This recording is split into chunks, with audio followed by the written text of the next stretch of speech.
tú, Carlos, ¿cuánto abogamos nosotros en el curso de la campaña electoral?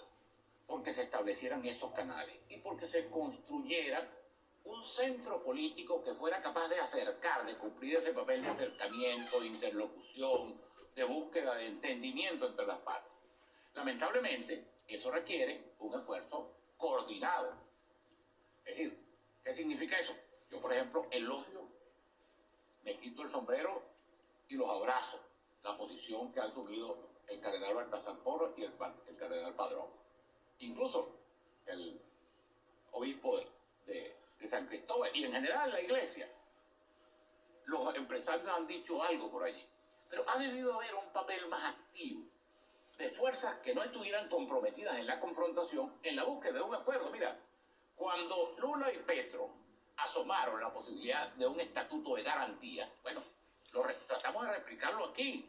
Aquí el ingeniero Víctor Álvarez, que es Premio Nacional de Ciencias, mira, ha hecho unos esfuerzos increíbles en propósito, en búsqueda de... Pero eso cae en saco roto, digamos, cae en terreno baldío.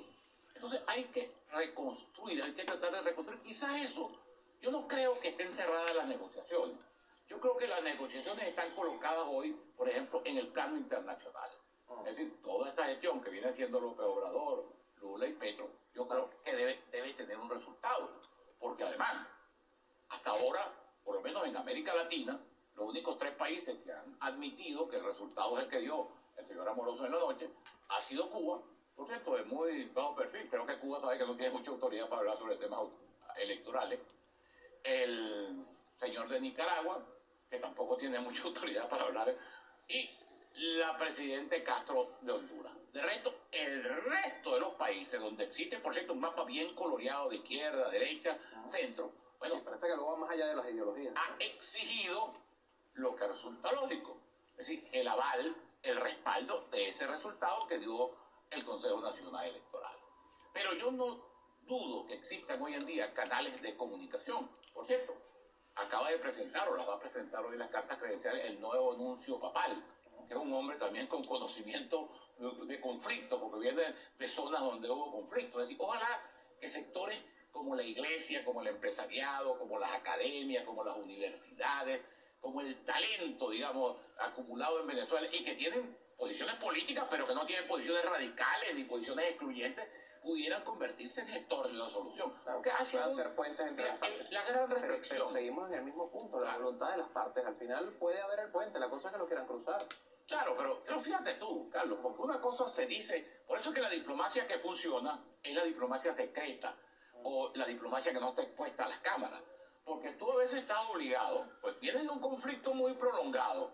¿Qué quieres tú que diga, María Corina, que no sea lo que ella ha dicho en 25 años? Más bien lo ha matizado, lo ha puesto bonito, lo ha edulcorado. Pero es que uno, por eso dice el viejo Dario, que uno es dueño de lo que calla y esclavo de lo que dice. Entonces tú tienes 25 años con una determinada posición. Igual el gobierno. Es decir, es el conflicto, es la radicalidad, es toda aquella cosa.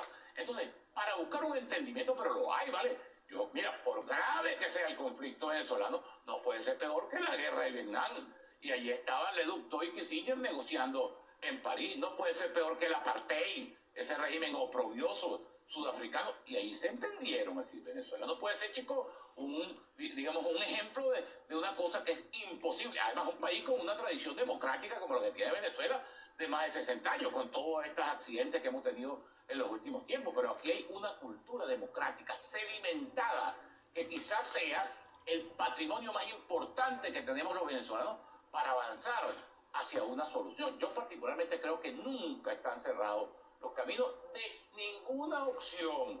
Yo creo, así como se repitió tanto aquella palabreja desprestigiada de que todas las opciones están sobre la mesa, yo creo que en este momento todas las opciones tienen que estar sobre la mesa y que ninguno de los dos, y ese es un llamado sobre todo al sector al que uno pertenece, digamos, a lo que significó la candidatura del Mundo González y la propia María Corina, que tiene un liderazgo bien ganado. Aquí no se puede uno cerrar a ninguna opción que abra camino a una solución al problema venezolano.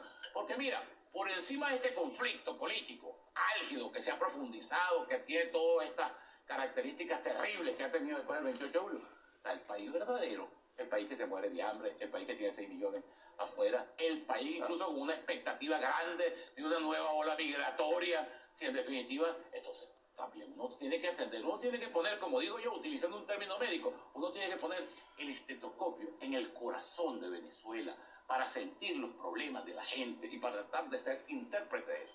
Que en cierta forma, fíjate tú, todas estas cosas tienen, el humor es un recurso insustituible del venezolano. Pero, por ejemplo, Nicolás Maduro nunca entendió, yo lo dije, creo que aquí mismo, que su competencia no era con el mundo, ni con cualquiera que lo hubiera puesto enfrente, ni siquiera que María Corina la hubieran habilitado. Su competencia era con 12 años de una gestión que ha sido particularmente desastrosa para Venezuela. Esa era su verdadera competencia. Entonces él creía que era el gallo pinto contra el pataduco, y que mientras si bailaba más tambores o bailaba más el gallo pinto, él podía tener más. No, hermano, mira, ningún gobierno que tuviera el 80% de repudio o el 80% de desafección popular puede ganar una elección. Y eso quedó absolutamente demostrado el 28 de julio. Nos toca hacer una pausa. Todas las opciones están sobre la mesa. Celso Amorín hablaba, asesor de Lula da Silva, hablaba, bueno, de repetir las elecciones. Hay quienes mantienen una visión un poco más reservada de, bueno, vamos a revisar qué pasó. Y otros que hablan de, bueno, tenemos que abrirnos a un gobierno de coalición, a un gobierno de amplia base, como se dijo en su momento en la Cuarta República. ¿Cuál de esas tres vías cree Rafael Simón Jiménez es la más factible, entendiendo las posturas de los actores políticos hoy en Venezuela? Lo hablamos al regreso de la pausa con nuestro invitado Fernando Jauregui con Ecoprácticas. Antes de ir a la pausa, y recuerden nuestra cuenta en Telegram, @primerapágina TV para sus comentarios.